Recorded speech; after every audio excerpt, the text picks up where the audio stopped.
Well, good afternoon, everybody. I'm Lee Ellis, SWOG Vice-Chair for Translational Medicine. I want to welcome you to SWOG.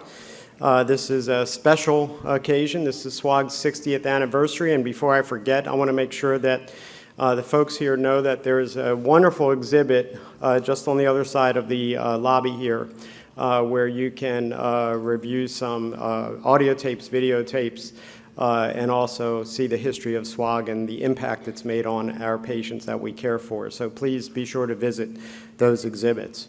I always like to thank James Ray, SWOG Executive Officer for Translational Medicine, who also carries a very heavy load in regards to reviewing proposals, making suggestions, and assisting with the banking operations as well, and also with a number of other activities involved in SWOG, but specifically those which have an impact on translational medicine.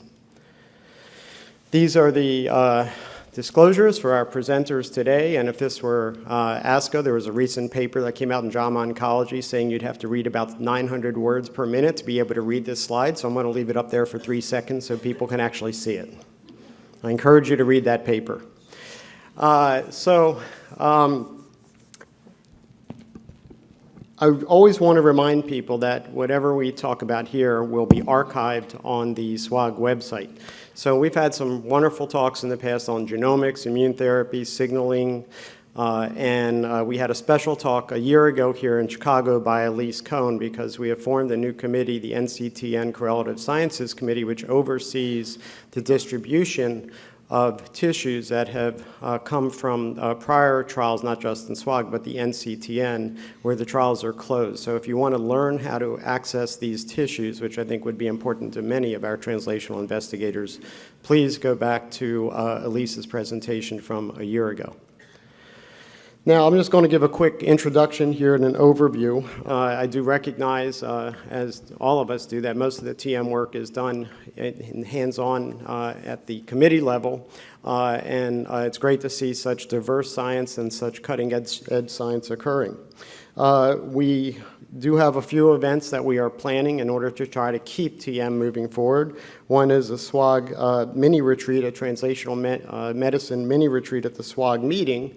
And the last one was on genomics and tumor modeling. This one we think should be on immuno-oncology. And I know we've all been to a zillion lectures, but I'd like to have this more hands-on, roundtable discussions, bring in experts. We'll be in San Francisco. There are a lot of immuno-oncology experts out there.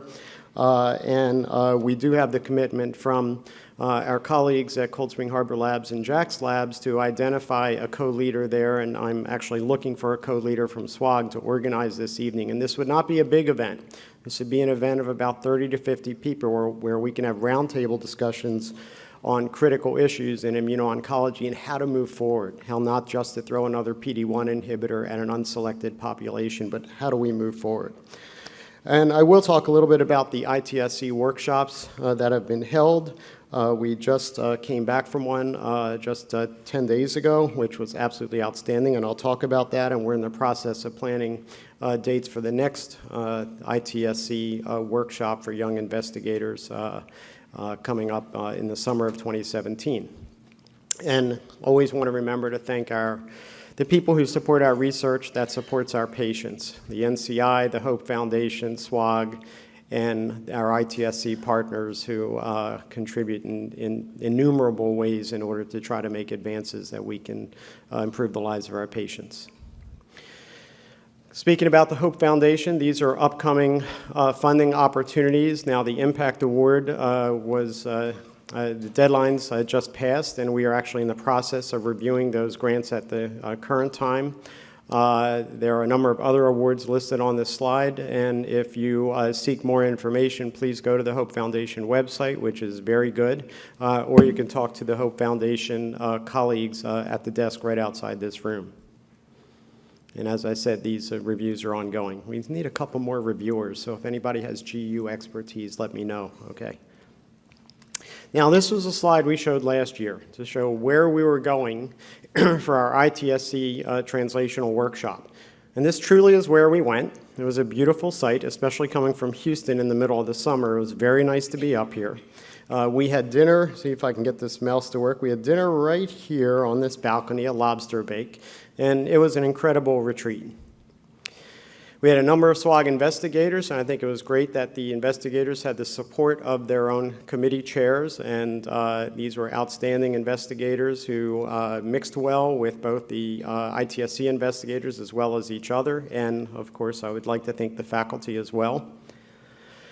And you can look at the number of ITSC participants from Jackson Cold Spring Harbor Labs. These basic scientists want to learn what's happening in the clinic. You have partners out there who are seeking partners to try to make a difference in the lives of our patients. And it was wonderful to see the enthusiasm and the expertise from our partner institutes, JAX and Cold Spring Harbor Labs. And these were the topics discussed. And you can see it's a diversity of topics.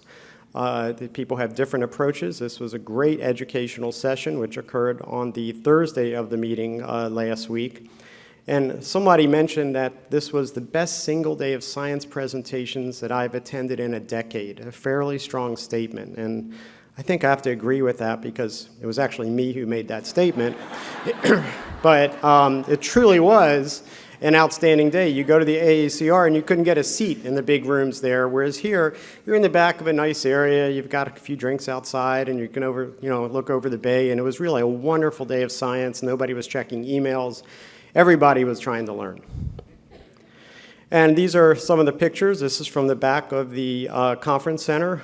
Lee Hellman gave a keynote lecture, and here he is at the front. Sorry, my iPhone, it was the old iPhone, it wasn't the iPhone 7 yet.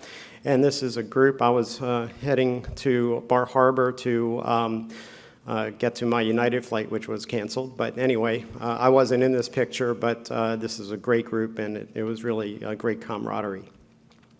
And this led to a number of LOIs for the pilot projects where the idea is to pair a basic scientist with a clinical scientist.